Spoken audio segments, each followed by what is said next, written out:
ఇక్కడ చూసారా, కొబ్బరికాయ కొట్టి హారతి పూజ చేసిన తరువాత ఆ రైతు తన ఆవులను మేత కోసం కృష్ణానది మీదుగా నడిపిస్తున్నాడు.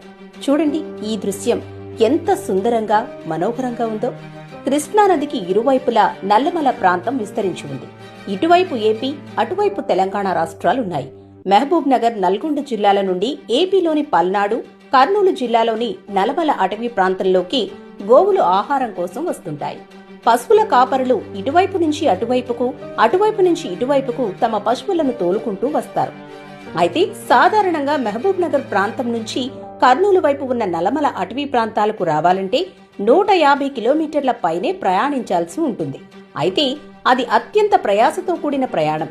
అయితే నాగార్జున సాగర్ బ్యాక్ వాటర్ లో నుంచి ఈదితే కేవలం 2 కిలోమీటర్ల దూరంలోనే అటూ ఇటూ ప్రయాణించవచ్చు. ఈ నేపథ్యంలోనే గోవుల కాపర్లు నాగార్జున సాగర్ బ్యాక్ వాటర్ లో తమ గోవులను అటూ ఇటూ తీసుకువెళుతుంటారు. మహబూబ్ నగర్ ప్రాంతం నుంచి ఒక కాపరి కృష్ణానదికి పూజ చేసి తమ గోవులను నదిలోకి దించుతున్న వీడియో ఇప్పుడు సోషల్ మీడియాలో వైరల్ అవుతోంది.